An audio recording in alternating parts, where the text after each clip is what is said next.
I'm Chris Gilchrist, and on behalf of the Advising Network and the Brown Bag Lunch Subcommittee, I'm really pleased to welcome you here today. I apologize for the technical difficulty. We have a little bit of a delayed start, but I appreciate you taking time out of your schedule and braving the weather to join us. We have here today Vice President for Enrollment and Student Affairs, Dr. Laurie Pohl, and Associate Dean Stacy Godnick from the College of General Studies. They're both members of the Student Engagement and Retention Group. Dr. Pohl is going to talk with us today about student engagement and advising at BU and share some highlights from the National Survey of Student Engagement, the NSSE, that you've heard about, that was conducted this past spring. After the short presentation, Stacy is going to facilitate our open advisor discussion, so we can talk a little bit about the results that have been shared and what this means for us and for our work as advisors. So I want to keep my introduction really short so that we have time to focus on the important information today. So without further ado, Laurie Pohl. Thanks so much, Chris and everyone, for inviting me here today to talk about the survey and to talk about engagement. I'll first start by thanking you. You guys are where all the action happens, and without you, our students are lost and frustrated. And I want to thank you for your efforts to help them achieve everything they want to achieve here at BU. And I hope that some of the information I have to share today will inform that discussion and inform your efforts in the future. I should start by saying that the NSSE survey is a national survey, as in the title. It has been in existence for a couple of decades now, and not every institution participates every year, so you're in with a peer group, but we have enough of a peer group here for some good comparative information. So not only do we have results from our freshmen and seniors from last year, we have some information on how their answers and their perceptions compare with other institutions. In some cases, that's really valuable, as in the case of advising, which I'll talk about in a minute. So that's the context for this. We had a terrific response rate for this survey, but I wanted to start.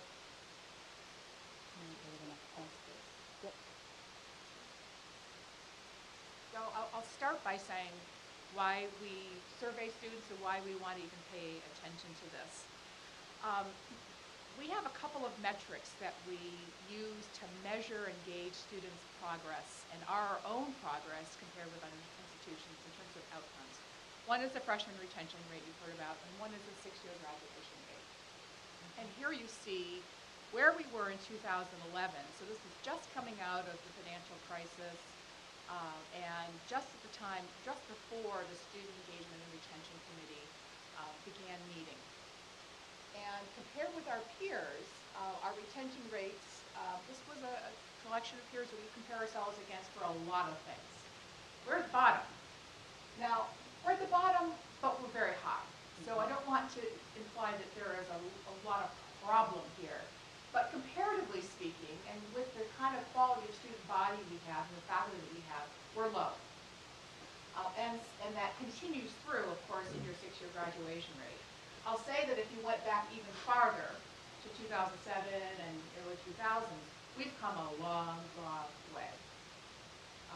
Easily 10 points in each of those measures in the past 10 to 12 years. So kudos to everyone here. But, go to the next slide. We have some pretty audacious goals set by the Provost and the President, is that we'd like to get that freshman retention rate up to 96%. And if you think about that slide just prior, that gets us up to the middle of the pack and edging up against institutions that have really, for us, probably unachievably high retention rates. They're smaller, they have a very different environment than we do. And to get our six-year graduation rate up to 90%. To organize our efforts, the Provost appointed a Student Engagement and Retention Committee. Some of the members are here in this group today, so I'm sorry if this doesn't repeat some information. Essentially all the schools and colleges are represented, as well as many of the student service organizations and representations. And we've been digging into the data, trying to understand patterns, trying to understand where to focus efforts, launching some initiatives that I could talk about, many of you participate in them. The advising network is one of the things that came out of our initial work. We needed to have a forum for advisors to come together to talk about issues, learn best practices, et cetera, and share information. But that committee's been working pretty hard at this, and I can't say that our recent progress is entirely due to that effort, but it's certainly due to our collective efforts. And this year's retention rate, when we report it, will be 93.1%. So we've continued to go up, and we're inching ever so closely to that 96% retention rate. One thing that we wanted to do, we have a lot of data. We have a gazillion piles and reports of paper and data and SharePoint sites and surveys and focus groups and what you're looking for in a lot of these cases is what's that, your natural thing is what's that one thing I can do that's going to make that retention rate go up? What's that one thing I can do? And I can tell you that there is no one thing. And in fact, many best practices, first-year experience programs, for example, internships and those kinds of things, we're already doing. So our question is, to achieve these ever higher rates, we have to keep doing what we're already doing, and we have to engage, we have to think about engagement more broadly. The number of students, additional students we have to increase, is not all that many. It's 200 or so. Well, tell me which 200 year in and year out. That's our challenge. So while we've tried to identify areas where we could focus our efforts, either pockets of students that need particular attention, we also want to engage, to spread the word about the importance of our interactions with students, the importance of some of these high impact practices, which are really personal interactions with students, towards achieving our goals. And the hope is by some specific and targeted efforts, as well as a broader awareness raising and consciousness raising, if you're from the 60s, and sharing of best practices that will all boats will rise with the rising tide. That will help as well. So that's what we're here to talk about today. And the National Survey of Student Engagement, as I mentioned, gives us a way of not only analyzing our own results and how our own students are doing and feeling, but comparing ourselves with others. As the Provost mentions here, sorry. Sorry, go okay, back. Go ahead. Go ahead to the NSSE. Okay. So what is NSSE? There is a tremendous amount of information available at the NSSE website, articles in the Chronicle of Higher Education. We administered the survey in spring 2014. It is administered to both all freshmen were invited and all seniors were invited. And we worked with residents, life staff, and some others to really push participation. And we had a 60% participation rate, which they were shocked at. They were simply shocked. It's a very representative sample for those of you who are statisticians in the audience. The results are meaningful for us, statistically meaningful for us when we compare within groups, between groups, and also when comparing with other schools and colleges. What we have today are general results of the survey. And what we will post, in fact, I'll be sending out a memo shortly to show you results by major. This is their grouping and definitions of major, so you may find yourself oddly affiliated. If you are, say, in a STEM field, you might not be in a college, you might be in the STEM majors. But we do have the data by individual school and college upon request from the Institutional Research Office. They're really helpful. Some of them are dashboards of information. Some of them they get into the statistics depending on what level of detail you'd like to share. And what you have in front of you today is our snapshot chart and just a quick what is the NSSE and how do we kind of stack up chart. The premise behind the survey, the larger premise, is that engagement influences outcomes. That students, sort of contrary to that, students who are not engaged in a number of ways are less likely to succeed academically and less likely to continue to graduation. That's the major premise. Then there's a whole host of research that's been done over years that talks about what are the practices, how do we measure engagement? And what are the things that end up being important or high impact practices where there's some added value, where you invested in doing these things, as I mentioned, first year courses, seminars come into play here. If we invested in these things, the students are even more likely to be engaged and therefore to succeed. So you have to kind of buy into the fact that engagement matters, engagement with people matters, and that these high impact practices, when you do them well, they will actually serve you well. So that's the bet we're taking.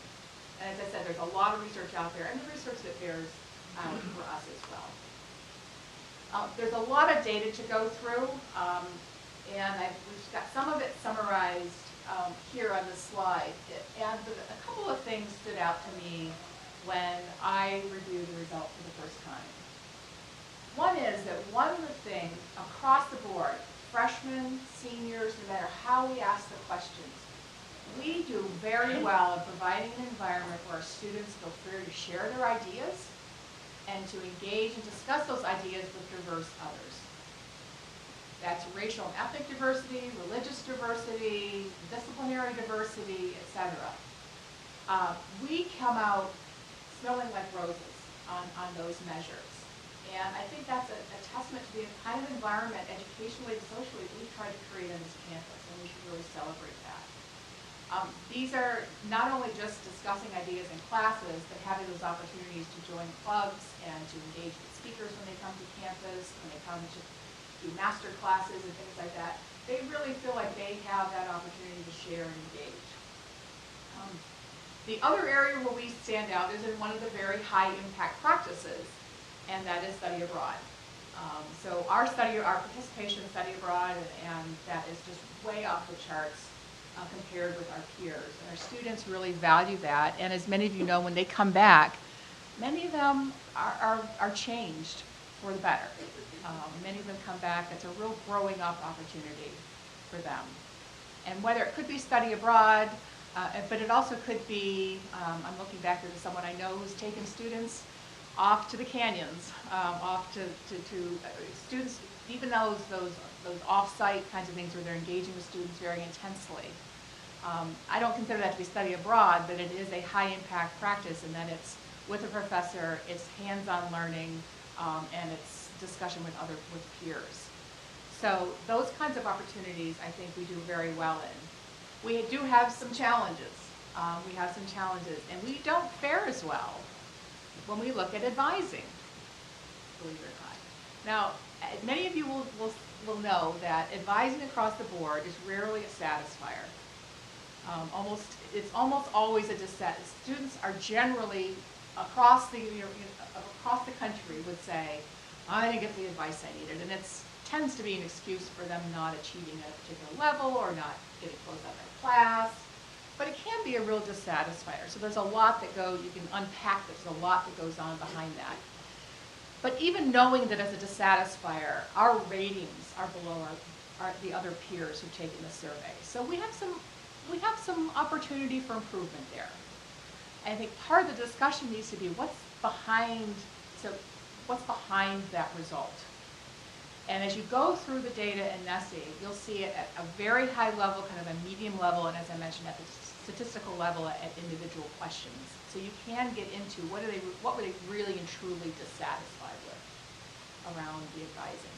There's also some sense of a lack of sort of community engagement.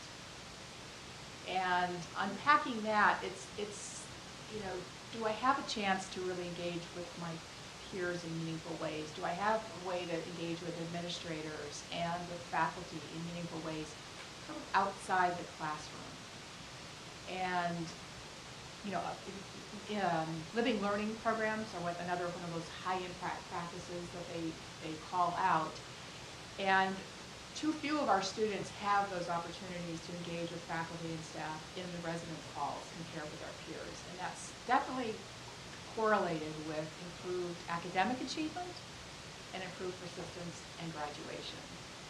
So there's some, again, some things we do really well on, and some things that sometimes by virtue of being large, but also by virtue of being very diverse disciplinarily on different sized colleges, different sized faculties, where we have some room for improvement. So I think part of the question, today is kind of where do we go from here? And as I mentioned, we need to be both broad and focused in our approach to improving engagement and therefore improving retention and graduation. The work of the Student Engagement Committee, and we've been collecting a lot of data. We'll be doing more this year to disseminate results in ways that are easily accessed by a variety of people, faculty, staff, advisors, faculty in the departments, et cetera, both in a newsletter form, but also in some more frequent tidbits about retention and graduation. So we want to share the word more about what's going on. But we know that there are some other things that we could do that we believe would move the needle. One is the Task Force on International Student Experience and Institutional Impact that reported out this past summer. Our retention of international students is high now, but we only really have data at these large numbers for a few years. And for us to achieve our lofty goal of 96% retention, we can't let that slip. And we know there are some things that we need to do to improve the experience of our international students and those who interact with them so that they succeed on campus. The investments in living learning communities. Beth Loiseau, the Associate Provost for Undergraduate Affairs, and I think it was Nathan Phillips, chaired a committee on living learning communities that reported out. These are purposeful gatherings within residences, assignments within residences where faculty engage and have a lot of programming around mainly about academic issues, but they can also move into social issues and community issues. And we have a lot of specialty houses and affinity floors, is what I would say. And so we're sort of halfway there, and we need to sort of get all the way there and make that investment. We know these things work. We are continuing to try to focus in on some high-risk students, students that we see smaller populations where some targeted outreach, some just-in-time outreach might work. And I'll combine it with the financial assistance question. We know finances is an issue. We've identified a population of students. They are first-generation Pell recipients, Pell grant recipients, that are taking out too much debt, and they're not persisting at the same rate as even other Pell-eligible Pell recipient students. So we're going to try to do something on the aid side to try to improve that situation and try to increase their ability to succeed here and take on less debt when they leave. As I mentioned, the advising network is an outgrowth of what one of the things that we wanted to see happen was more attention given to the folks who are on really the front lines working with our students and helping them to succeed. This is an effort to not just say you need to do better, but to recognize what you're doing already and help you learn from each other, trends, kind of what's working, what's not working, issues that you've identified. And we want to find ways to support that, whether it's with information or other strategies that we can do to support that. And your ideas coming back is what the rest of us need to do and to know about. Okay. That's the last is that it? session. Yep. Yeah. So in closing, there's a ton of work. I have only, this much of the surface on the data that's available from the NSSE survey. First, again, you should know it's a valid survey. It's valid both in terms of representing our sample of students well, and it being valid when you look at statistical comparisons of us compared with our peers. Some areas where we do really well. Again, engaging with that diverse community and some of those high-impact practices that we're already doing. And many of our students are already getting that hands-on experience, internships, kind of co-op types of placements, study abroad, et cetera. But there are some areas such as capstone experiences for seniors where we can do better. There are areas such as our faculty-student interactions and their interactions around advising, where we think if we put some effort into it, we can really help to move the needle, not just move the needle, but improve student performance and success.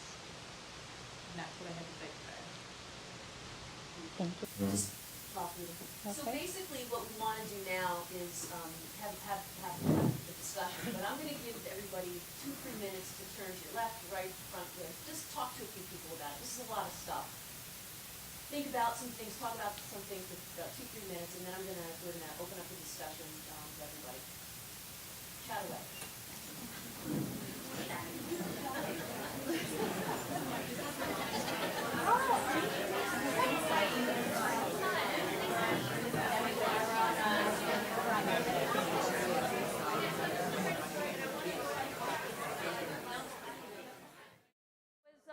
As Laurie said, the advising network and the engagement committee, the advising network, which was one of the products of the student engagement retention committee, has been alive now for about a year or so, and the brown bag lunches are a sort of subdivision, I guess, of the advising network. Anyway, the whole goal of all of this is to learn from each other, to get information, and to learn from each other, and to share best practices. And as practitioners in this room today, we thought sharing this data would be just at the start of a conversation about engagement and meaningful advising. And the advising symposium, the second annual, which is on Friday, February 27th, will be a continuation of this nugget that we're starting today. And the theme of that will be meaningful advising. More details to come, but mark your calendars, and we'll be sending out a save the date. Little plug there. So what we'd like to do now is just open up for discussion.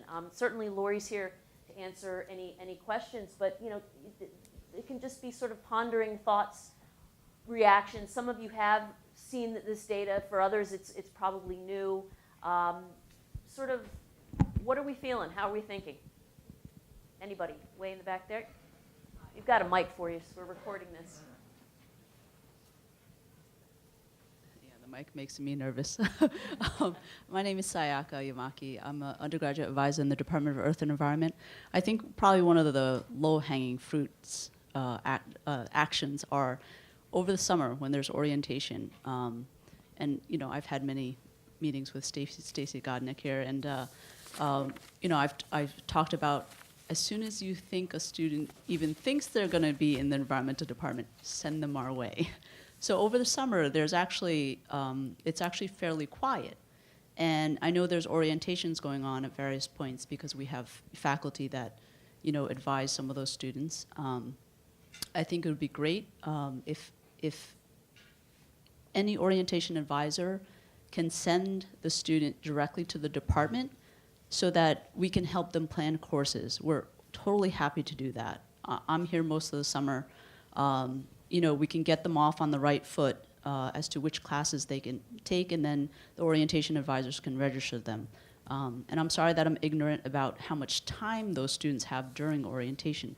But there are a select few students that are very proactive and call my office or to stop by, just kind of unannounced, and that's totally fine with me.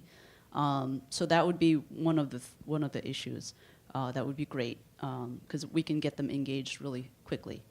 The other question I have or comment is perhaps a bit cynical, and I apologize for that. But if there's a safe environment, thank you.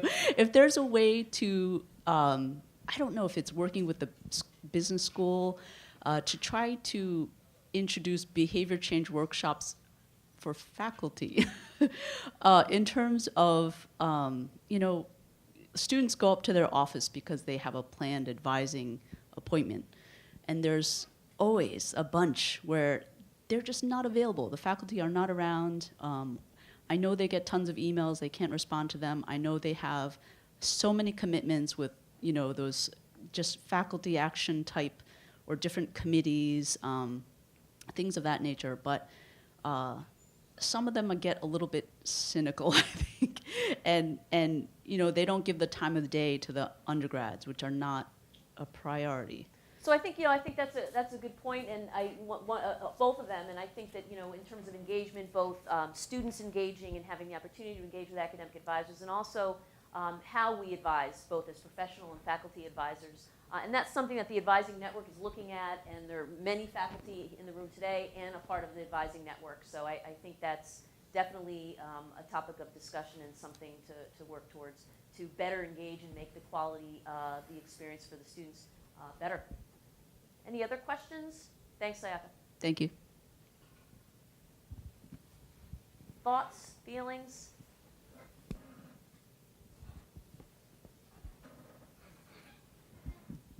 Victor Kestenbaum, Department of Philosophy and CAS Advising. If I read this correctly, the single sheet, academics, how much time do students spend studying each week? First year students spent an average of 18 hours per week preparing for class, while seniors spent an average of 15 hours per week.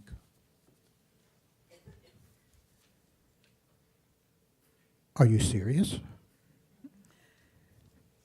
They're self-reported numbers. I Yes. know. I know. I mean that I know, it's a rhetorically, little- or I hear you, and I think that if I'm not mistaken, the comparative data, we're not terribly different, but I don't have that in front of me.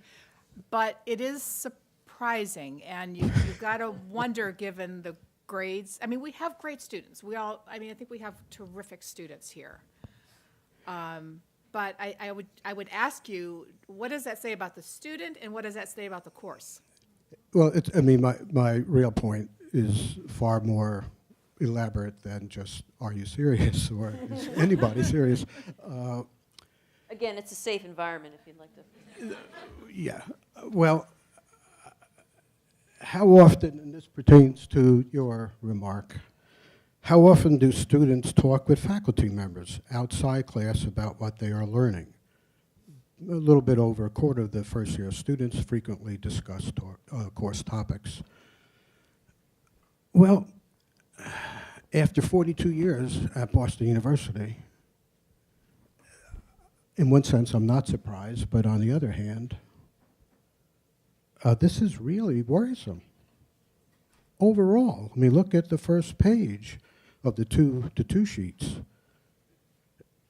Reflective and integrative learning, not so good. Learning strategies, not comparatively so good. Look down the list on the right-hand side. Well,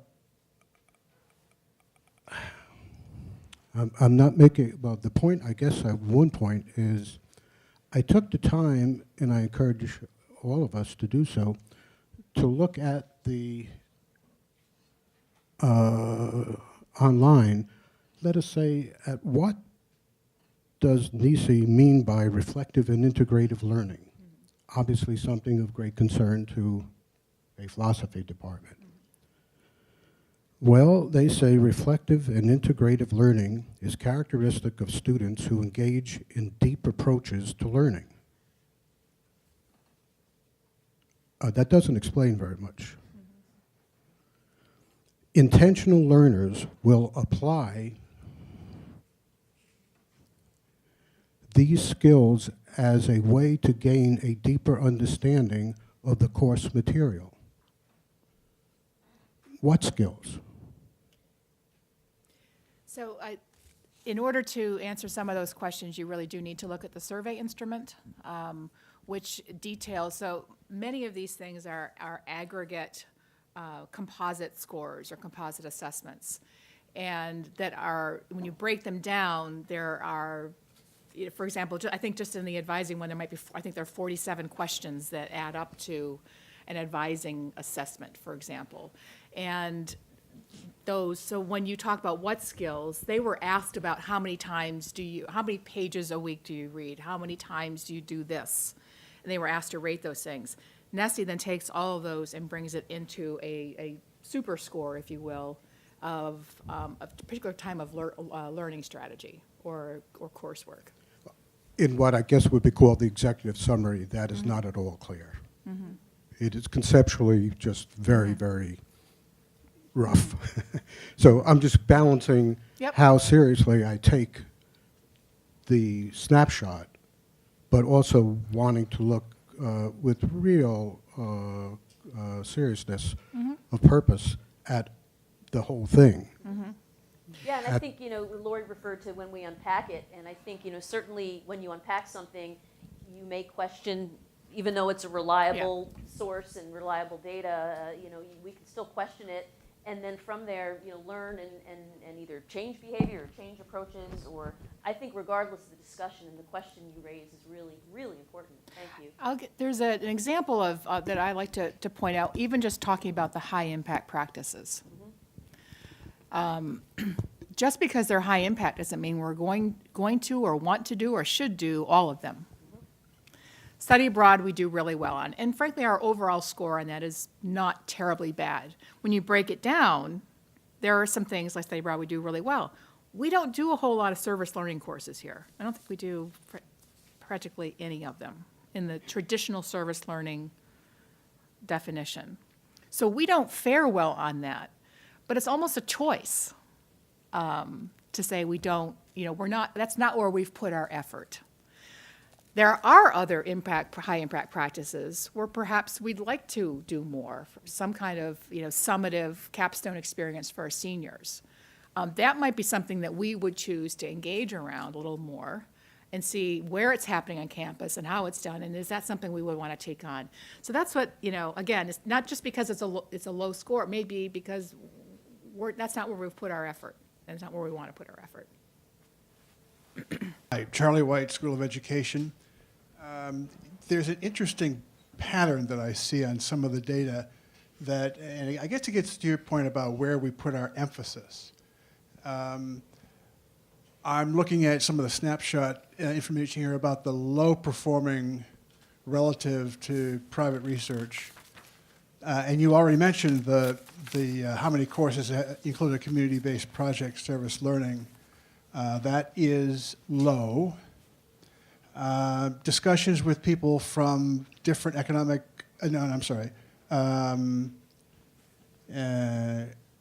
how many courses have included a community-based project? And then looking at perceived gains among seniors, right at the bottom of the list, being an informed and active citizen.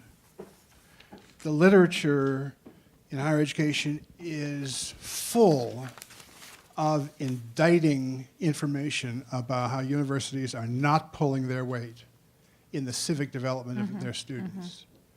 And I don't care where you put your resources in terms of STEM or whatever. If we're not putting our resources into the development of active and informed and engaged citizens, there's something seriously wrong with what we're doing. And I think the university as a whole needs to do some soul searching about what its responsibility is socially to the community in the development of citizens, where there are active discussions about political issues. Bob Brown mentioned this the other day, where there's a matter before the Board of Trustees on a particular policy issue having to do with divestiture, I guess, And so his comment was, well, I don't know whether the university really should take a position, because once you take a position at the university, you sort of shut off debate. What debate? Where is this happening? There isn't an ethic of that. And certainly there isn't an ethic of teaching young people how to deliberate, which is not the same as debating.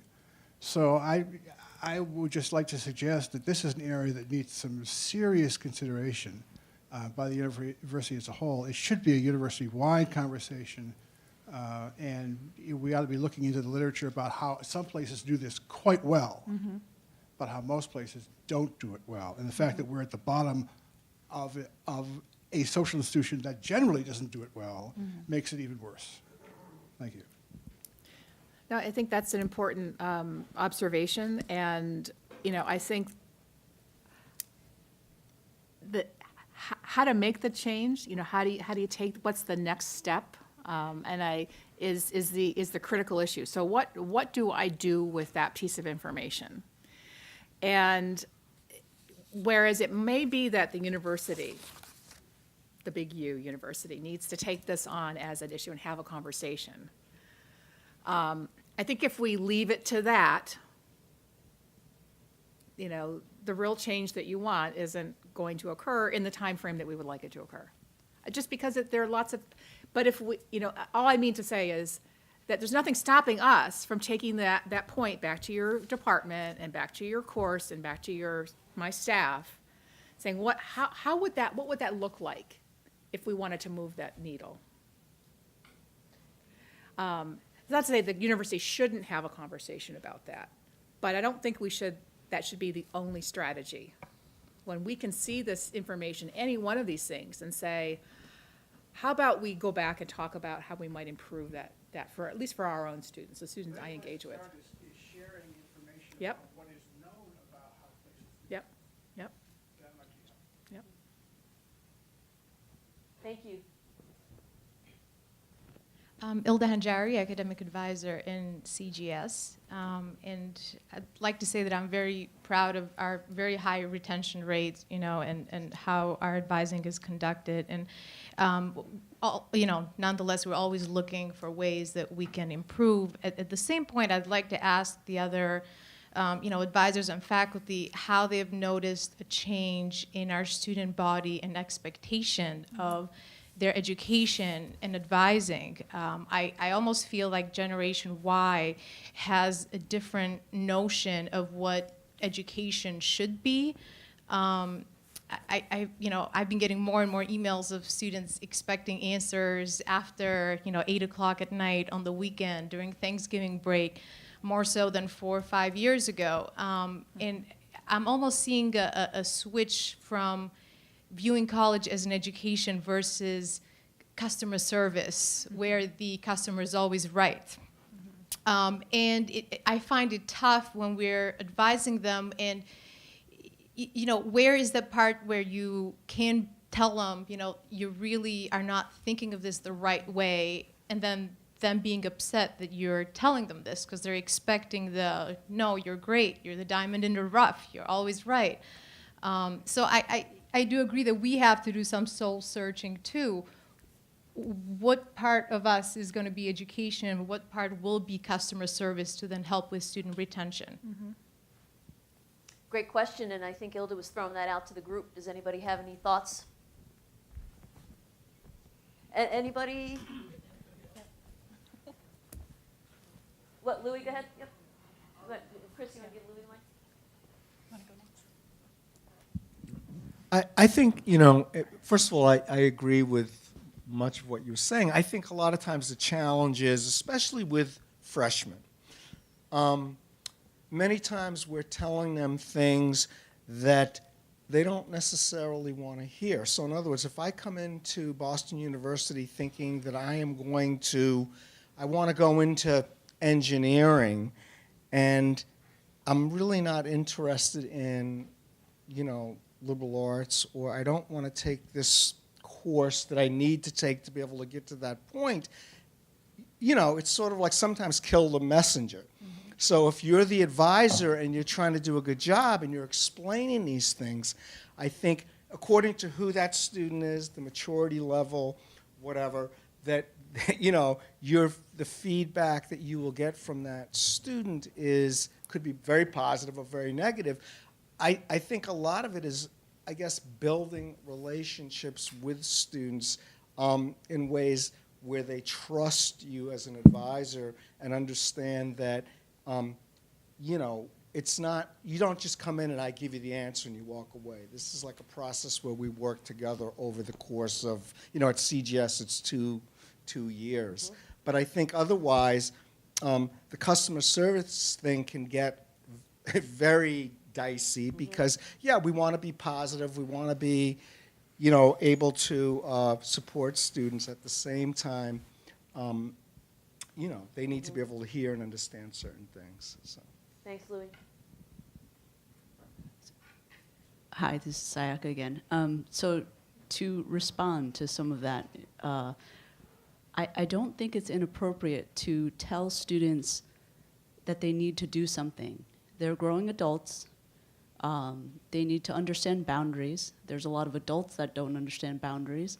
I'm finding that out day after day. And it's interesting. I'm always fascinated by human behavior. But I'm also looking out for the well-being of that student long-term. I've had plenty of students where, you know, if it's a time boundary, they're trying to email me on a weekend. I'm sorry, I don't check my email on the weekends. I don't check it on vacation. I'm going to check it when I return. You know, I'm not like a doctor or I'm going to need to be in surgery. I don't think that we need to capitulate to that type of expectation that the students have. And yes, it has changed. As a person, they're going to develop. They're going to develop in maturity. They're going to have challenges. You know, school is one of them. And I think the students appreciate it when you're real with them and tell them, look, you know, you can do it in a diplomatic way, and I've done it, where, you know, you're just letting them know and you're setting limits on what is acceptable behavior or not, because some of their expectations are way too high, and you sort of have to let them know that that's not realistic. And obviously there's different scenarios, but they do appreciate it in the end, because I've gotten many thank you notes from people because I helped them you know, through a difficult period. You know, I've been there for them, you know, given them a hug, that type of thing. But there's also other behavior where, you know, maybe they're sort of harassing some professors a little bit too much, and I've had to tell them, look, you need to back off and you know, just relax. There's a lot of scenarios that it can be done diplomatically, and it's kind of, you know, just like you do with every other staff person, faculty person, what have you. Thanks, So- Sayaka. So it's, Yeah. I wonder if I could just add, touch in here. So you hit on a couple of things. One that I think this group might actually do some work on and maybe is doing some work on. One is, I mean, setting expectations in that first advising appointment or that first contact with that student is incredibly important. I work with some mentors for some small student groups, and that's the first thing they do when they meet those kids. They get to know each other, and they set some boundaries and set some around how they want to engage with those students. And I don't see why advising couldn't be the same thing. But if we don't set the expectations and articulate them with the students, they don't know them. So I think that's an important thing. The other thing is, there isn't another office on this campus, probably, maybe housing, besides financial aid, that says no more often. And that probably has some of the worst ratings, if you will, for service. And yet, people generally feel okay when they leave. They probably don't get any more money, but they generally feel like they've been treated well. And they practice that. They're trained. They work at it. They learn how to say no. They learn how to give bad news. They learn how to provide a context. And some people are better at it than others. But it's something that you can develop, and then you can learn over time. And to learn to say no in a way that students walk away generally feeling like, all right, I get it. I'll go back and talk to that person again. Alana.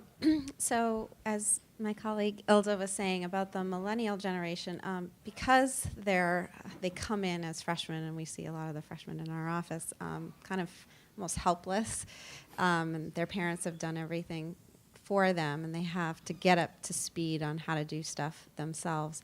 They come in with the expectation that we're going to help them do everything. And you know, sometimes we get calls from parents who also expect, depending on where their student went to high school, especially if they're coming from a private school. And so I don't know, really, I don't think I've developed my opinion just yet about where I fall as to catering to students, not catering, et cetera. But I'm wondering if BU is going to go the way of more individualized attention and catering to the student, if there's any room in the budget or plans for that, so that if that's what we're going to do, then there would be some sort of way to accomplish that. Because I'm guessing whenever there's an initiative in a university, there's some sort of like funding that goes along with it. I was just You would curious. think. Okay, sorry. Just teasing. I'm just teasing. I'll just say a couple of things. One is that there is a lot of research out there on what's called resiliency. And if anybody listened to NPR, WBUR this morning, I guess the city of Boston's going to have a chief resiliency officer now. They got some grant for, I don't know what that means exactly, but so how do you teach students to pick themselves back up when they fall? I think that's part of what we're seeing in this generation. So there is some research out there on how you can teach that and instill that behavior.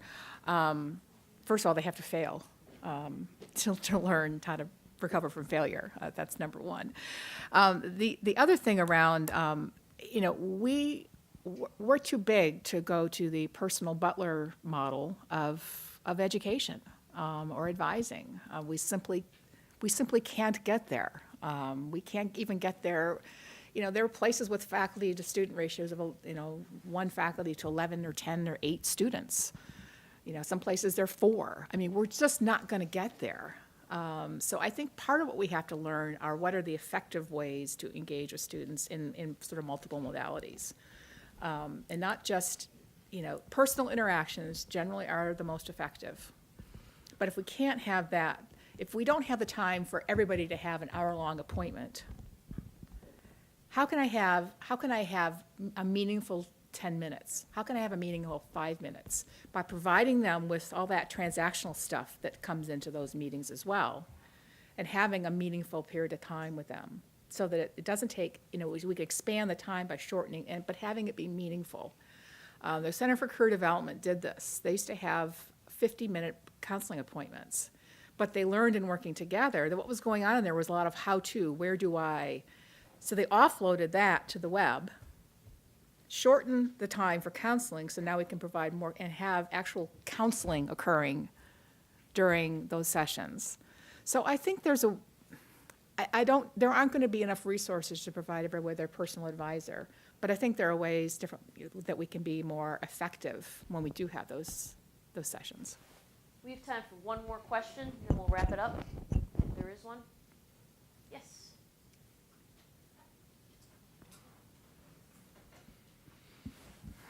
Hi, I'm Josiah Epps from Killeshawn Honors College. I was wondering, Laurie, if you had any data or tracking on the students we're losing and why we're losing them.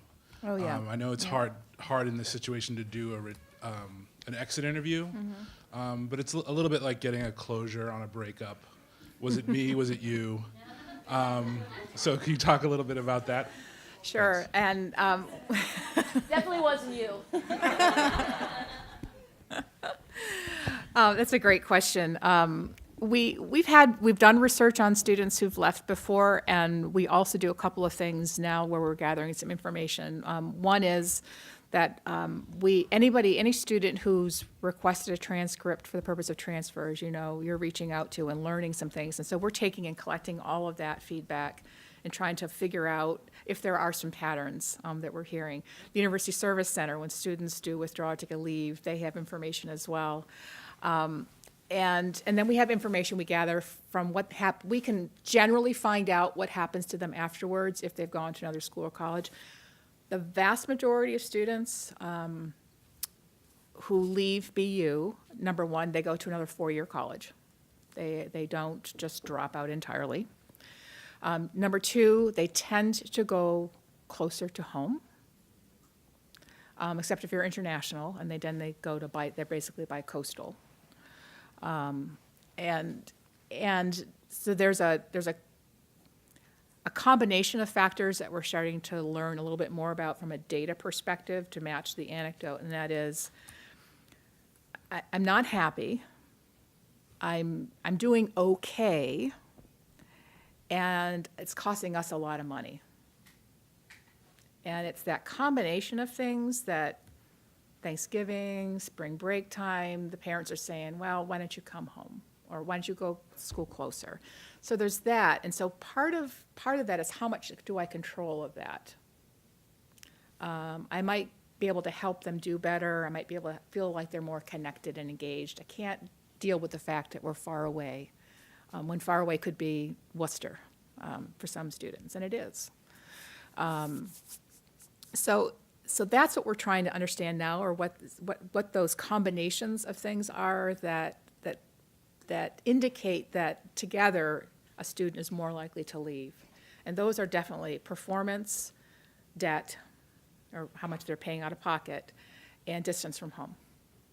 And I think that, it's a great question, and I think to wrap it up, it's not, as we've learned through the data and working for several years on this, there are institutions where one program can make a huge difference. There are many state institutions that are using a lot of online advising and tracking and things like that, and I think when you're at such a high percentage rate that Boston University is at, certainly there are some programmatic things, but basically it boils down to the interpersonal and working with our students. And as Steve Jarvie at last year's symposium illustrated, when you really look at the 200 students we would have to keep to raise those retention rates, well, when you look at them individually, they all, I think we did everything we could, for this student. This student, there was no nursing program, or this student wanted to be back in Florida.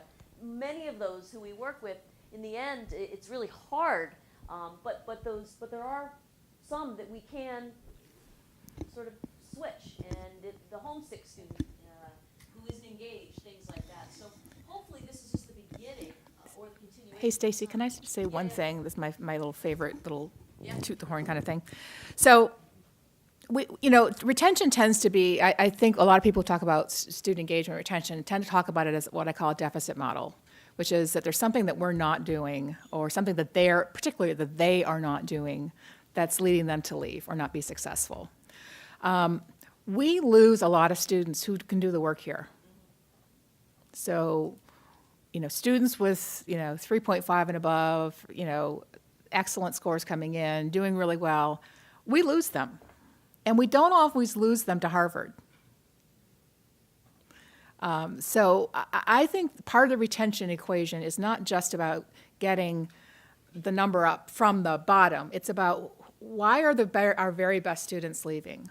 When I was teaching in the writing program, I guarantee you that the students who were coming to me asking me for a recommendation for leaving were always my best students, which is kind of why I started looking into this. Why are my best students asking me for a recommendation to leave BU? And I think a lot of us want to say, well, great, I want you to achieve your goals. And what we'd like is a little timeout to say, can you tell me what that's all about?